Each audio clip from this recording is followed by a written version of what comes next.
Did you know that 90% of the world's millionaires invest in real estate?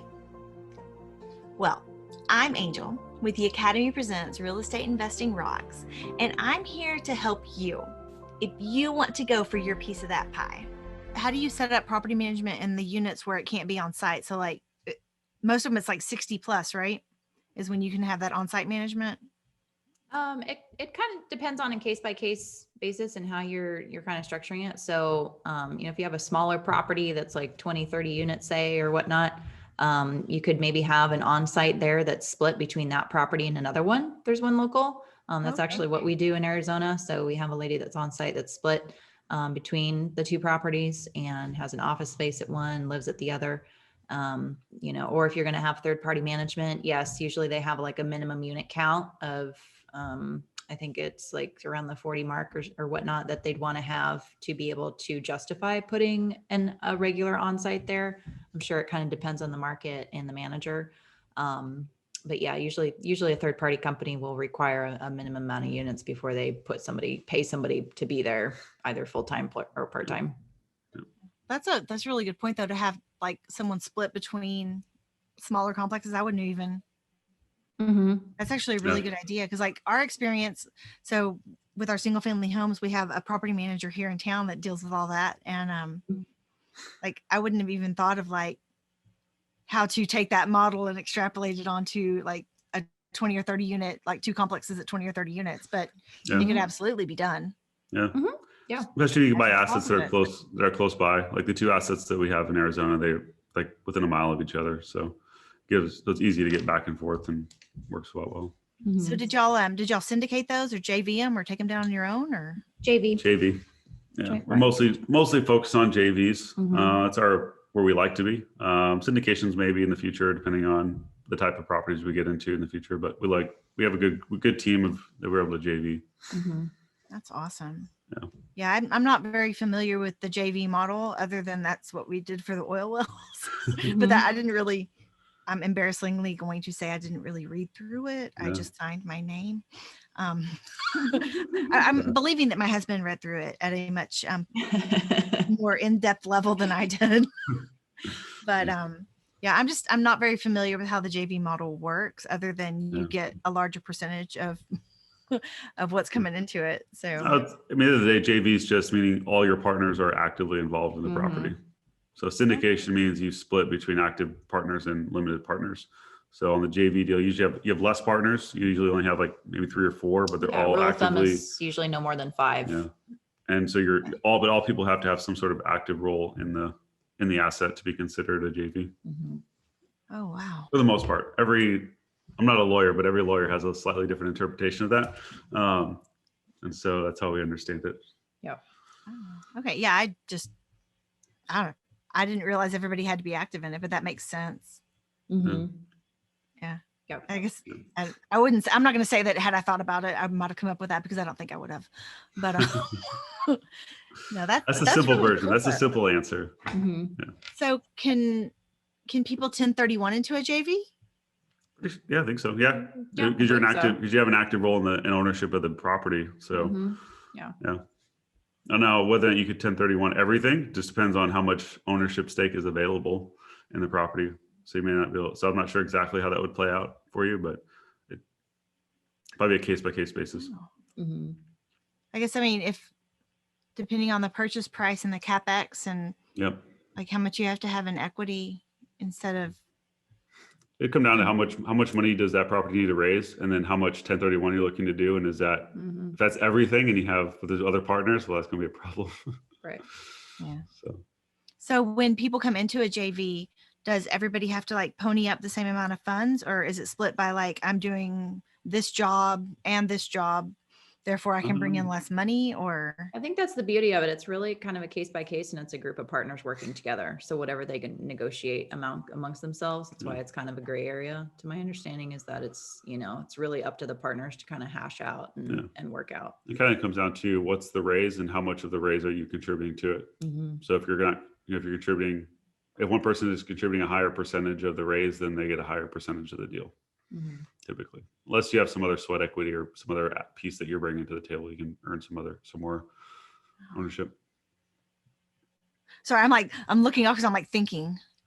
It's not that I'm distracted. I'm just like, that's really cool. Yeah. Yeah. I need to look into that. Yeah. Because I've been listening a lot to other people too. Like, we want to go active side in a big syndication. Of course we do. Yeah. But I also like the cash flow of what we have personally. Because I feel like what we have in our stuff, we get more cash flow from, but the ROI, like the return, is greater in the syndications that we're in. Yeah. And so I'm wondering what it would be like to have like a 12 to 20 on our own. I mean, less people involved, more percentage you own. So less, you know, the pie isn't being cut in small, you know, ton of small pieces. Yeah. But I don't know that, but like, because I think you still have to raise on the CapEx because most of your agency debt won't loan on the ARV. You still have to do all the raise and everything. It's just the difference of how the partnership is structured. If there's limited partners, it's going to be a syndication. If the partners are considered actively involved in a role, then you can, as long as everybody's actively involved, it could be a JV. But you know, the nice thing on the syndication side, from what I understand, anyways, is you get things like you could build in fees that you get paid on, so you can collect some pretty significant income that way. That's not something you really get on a JV because everybody's equal. You're not needing like what is it called, like basically a finder's fee, acquisition fee, and asset management fee. You really don't have that in a JV because everybody's on the active side, so everybody's involved in that piece. So, wow, yeah, you have to get along really well.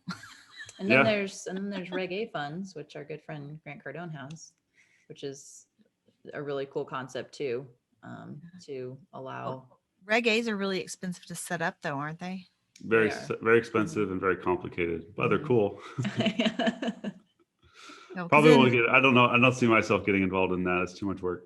Because the Reg A kind of allows it to be like a crowd fund, right? Essentially, yeah. Allows you to raise money from non-accredited investors and very small amounts. I think the lowest grant ever accepted was $5,000 for an individual investment, but that doesn't make any sense to me. I mean, it's like a less than 1% of a deal at that for those size of deals. If you're trying to get started, I guess. Yeah, I mean, it's kind of cool to say. You know, like one of the first investments we made was in a portfolio similar to that, where the school said, I can't know if you said like, we own 700 units over 2 properties. That sounds cool, but we own like 1% of the whole thing. But it gives you, but it gives you experience. It does. And it gives you a little bit of an inkling of what it's like to be a real estate investor, the type of returns you're looking for, maybe the markets you want to be interested in. I think it was a great first step that we made to kind of get our feet wet in the industry and get a sense for like, okay, we're not making great returns here, but now we know kind of what the measuring stick looks like, you know, and we know what it's like to be on the passive side of an investment too. So that was important for us. We weren't, at the time when we first got started, we're like, was it going to be JVs, going to be syndication? Obviously everybody talks about syndication. And so we just wanted to be on that side of the deals, just so we can understand it from a personal perspective. And we're glad we did, for sure. And it turned out we've been doing more JVs, or doing JVs mostly now, but we'll see where it goes in the future. Yeah, well, and I think I've heard both sides of it. I have friends that are all over the JV, and I have friends that do huge syndications. Yeah. So I think sides to both. I think what it may, suit your personality style and level of involvement in the industry you want to have. If you're a little bit more like laid back, just a bunch of people investing in real estate deals, then JV is probably the route. If you're more full time, you want to be pretty public on podcasts, writing books, raising funds, speaking at events, then syndication is probably going to be more your angle. So yeah, I would say the biggest thing for us is we're trying to design a life around cash flow. I'm not necessarily trying to run a huge like real estate operation where it's more like a job than it is like a business. And so that's what I love about our financial business, is it's something that I'll scale, and I'll own an agency that will pay me for the rest of my life. Same thing kind of in real estate too. And, we want to buy properties that are more focused on that, not necessarily where, I'm working at it for the rest of our lives. I want to be able to set it up, get the cash flow. I have a couple of good friends that do this. They make a lot of good money, and a couple of them buy their own properties completely on their own. And it's like, it's just cash flow, they set it all up and they run their businesses. And that's what attracts me to the whole idea of real estate investing and, building businesses and things like that, is the ability to build something that will operate and function that you don't have to necessarily be extremely actively involved in. High level asset management is my goal in everything. Yeah. Whether it's financial services, real estate, whatever it gets to, it's being in that role where you're just kind of overseeing the overseer. Absolutely. Yeah, no, that's so my like big goal, I'm 44 this year. I want to be a billionaire by the time I'm 50. Yeah, with a B. Nice. And the business plan that we've got that I am so afraid to move on, if I can have like a 1% conversion, it'll take 4.5 years. Nice. Wow. And it comes in with that low cost subscription idea. Because there are a lot of people out there that sit in that paycheck to paycheck. And I'm not saying that we're not paycheck to paycheck. We are. And we look amazing on paper. But I think that just as a society, we tend to be paycheck to paycheck. Right. Exactly. And well, I say that too, like, I'm not counting like our passive side. Mm-hmm. I'm talking about like what we've got coming in every month. We are paycheck to paycheck. Yeah. But it's just, it's hard to not be sometimes. Yeah. I mean, the reason you're paycheck to paycheck, I think, is a much better way than most people are, because like Grant talks about this all the time. He's like, go broke, always be broke. Like, as soon as you get money, go put that somewhere that's in an asset that's for the long term. Because when you're broke, it kind of pushes you to go be creative. And I think there's a big difference between being broke and poor, of course. Broke is a choice, poor is a mindset. But that's, and I've read a lot of Grant stuff, because like even when people were starting to have their thoughts about him, I was like, I've been following Grant. So okay, quick rabbit trail. I've been following Grant for like 5 or 6 years from now. When that whole thing was going on earlier this year, I was like, there's no way like this is real. Like, he's too much of a publicity guy. And sure enough, it turned out it was all publicity for Undercover Billionaires. He couldn't say he was doing the show. And he like, oh, I'm going bankrupt. Like, I'm selling everything. And like, it was true for the show. He just couldn't say why it was. Yeah. No, it was entertaining. And I think that's a cool thing too, because like, if everything hit the fan and we lost it all, at least we have the knowledge to come back. Exactly. Mm-hmm. That's what I love about, once entrepreneurship, like once I learned how to sell and I learned sales and I learned marketing and I learned the idea of business and entrepreneurship, like now I feel like I have complete confidence that no matter what happens, the skills that I have, I can always produce income no matter what. Mm-hmm. And that's once that clicked for me, like it was such a huge relief, because now I'm not relying on a job or somebody else to, someone that could fire me the next day. Like, I know that I can always go out and produce, and that's a huge confidence booster for sure. Yeah, it's the people in this space too are just so positive and helpful, and I keep thinking back to like Andy Frisella, because we listen to Andy Frisella a lot. We're 75 hard people. We've got like, I don't know, I think we have 5 days left of phase 2, maybe 7. Nice. I know we're under 10. So we're about to be done with phase 2. Nice. And so we listen to a lot of his podcasts, and he talks about how, really wealthy people are nice. And if you're wealthy and you're not nice, you're only going to make it to a certain point, because the people that are up higher are going to make sure you don't make it to where they are, because they don't want you there. Yeah. And so it's like, I think that's why we often find people that are so helpful, because if you're true and you're authentic and people read that from you, they want to help you. Yep. They don't want to help the people that are putting on, I don't know, like putting on airs and putting on some person that they're not. Yep.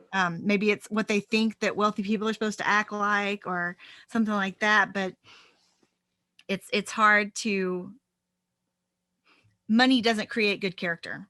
No, it just reveals the character. It amplifies what you already had. I like to say it's a lot. I equate it to being drunk. Like your true colors are going to come out, and kind of who you really are is going to come to the surface. It's just going to accentuate, both your strengths and your weaknesses, really.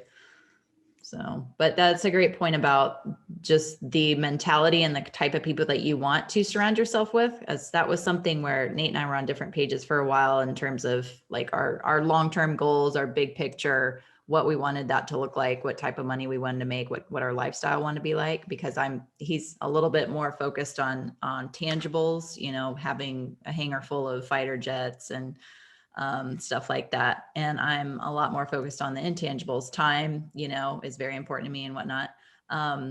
But the one thing that really attracted me to wanting to shoot to be a billionaire, you know, or just, yes, what is it, centimillionaire, you know, get to that next level beyond just a millionaire, is I just noticed how those people live their lives and the quality of people they are. They give back to such a huge degree. I'm sure not all of them, but for the most part. The ones we choose to pay attention to. Yeah. There's, you know, with watching people like sharks on Shark Tank, I think that was one exposure, you know, I had kind of early on where I'm like, man, these people it's awesome that they can sit there and invest in all these companies and help these, you know, young struggling like families or couples get started. And that would just be an awesome ability to have. I have no ability really to give back in like a really substantial way to anybody. So that was a big motivator to me to want to surround myself with those people. And I find that the more I'm around them, the less they're satisfied with themselves. They're like, okay, did that, like, what's my next goal? Like, you know, started this foundation. Now I want to do this. And it's like, they're always kind of looking for the next thing that they can improve.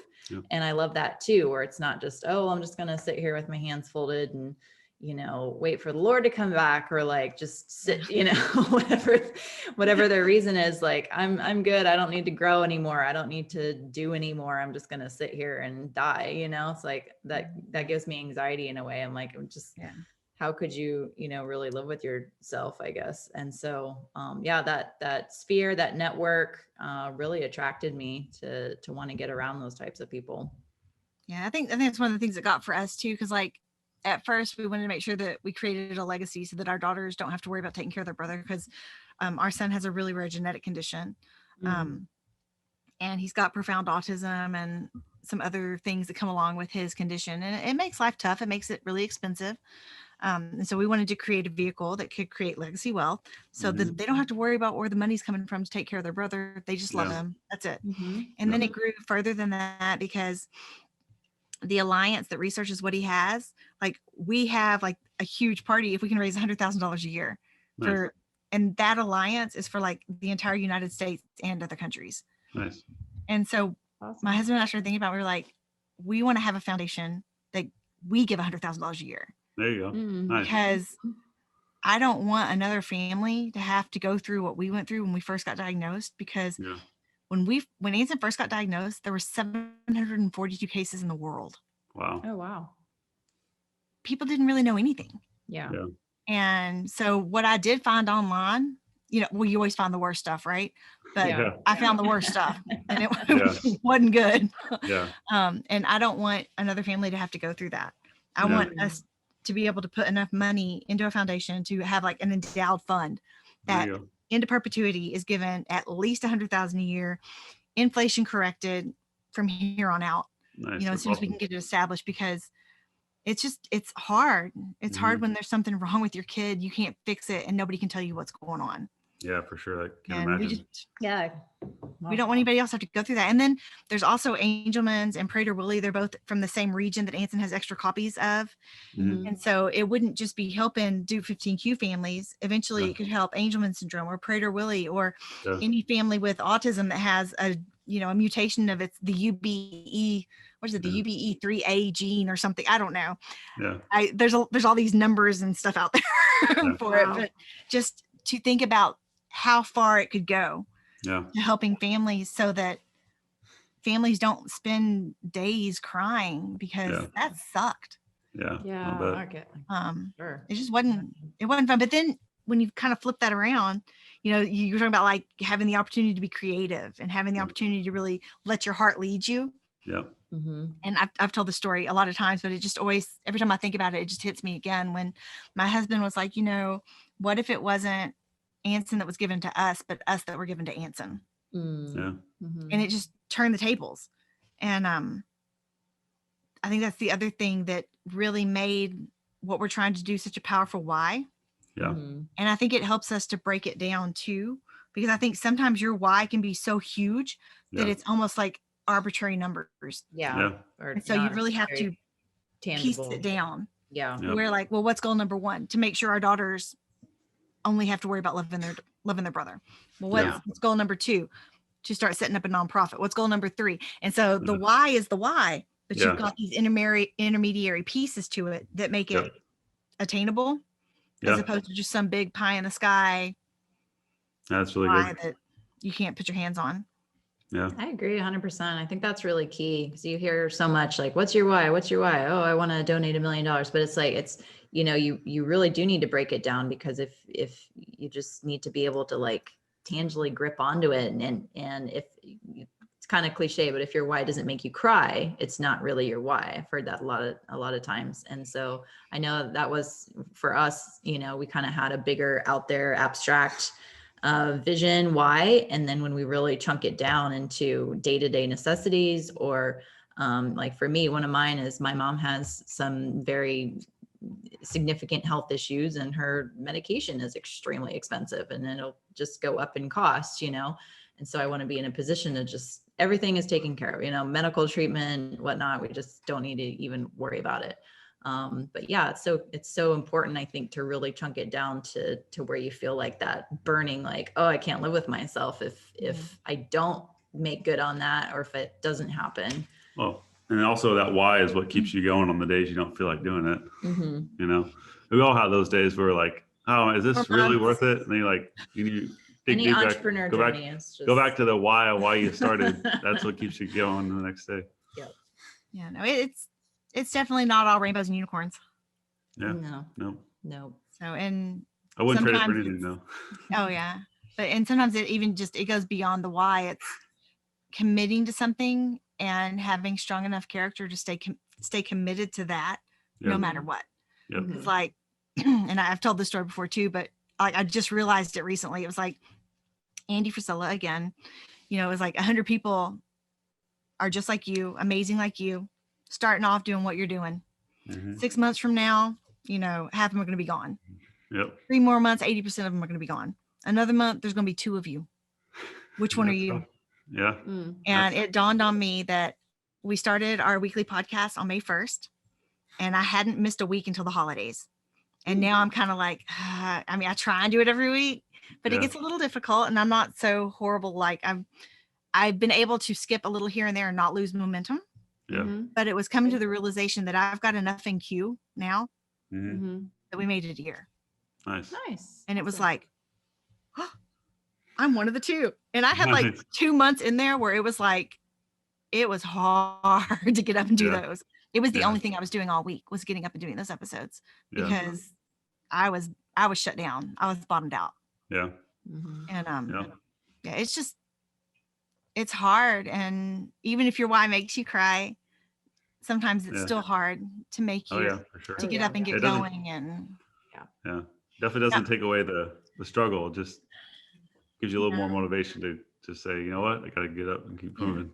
I'm lucky enough to have a husband that tries to help too, but I'd be up for him and then go right back to bed. I think that just as a couple, I think there are parts of it that are easier as far as being able to keep each other motivated, but then there's parts of it that are harder too. Because like, if I let the saboteurs in my brain like berate me all day and break me down, I'm going to be really unpleasant to be around later. Yeah. And so then he and I are getting onto each other, and we're on each other's nerves, and we're fighting with one another. And then that passes on to the kids, and it makes for just really unpleasant evenings. And so it's, there's definitely pros and cons of working with your spouse. So, so just props again for y'all being so powerful as a couple, and just being like a powerhouse in so many different areas of the space and making it work. And dang, just being young doing it. Because I'm like, y'all are like babies. I'm just like, oh my God, they're so young. Not that young. Are you 30? Yes. Yep. Are you really? Yep. Yeah, we're 30. I'm 33. We're both 33. Yeah, 33. Mm-hmm. Okay. All right. So you're still babies. Good skincare, maybe. I mean, I'm only like 11 years older, so I'm not that much older. It just feels like a lot older because I just think about if we had, and we started young. We had our first house in 2003, so we were, I don't know, 20. I think Jason was 25 and I was 27. So we started young. That was our first house. When we bought it, we knew it was going to be our first rental. Yeah. Mm-hmm. But it was, if I think about what we're trying to do now with syndication and scaling and all of that stuff, man, if we had started in 2003, where would we be at? Yeah. Mm-hmm. I look at that too, but I kind of look at it as, for us, I don't think, I think the thing for me, for where we're at now, if I hadn't done the things that I had done to get to this point, we wouldn't be at this point. So I like, oh man, if I had known this when I was 22, but I needed those years to develop the characteristics that I needed to do what I'm doing now. So yeah. Well, and it gives you the experiences to really push the financial literacy side of things too. For sure. Yeah, exactly. I mean, we learned a ton along the way. Yeah. And we learned a lot of those financial literacy pieces too. And so now I know the things that I need to be making sure my daughters understand. Yep. Mm-hmm.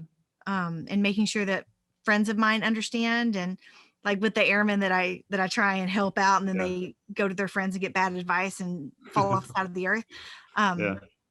If I were closer to them and we were actually better friends to begin with, I wouldn't let them fall off the side of the earth.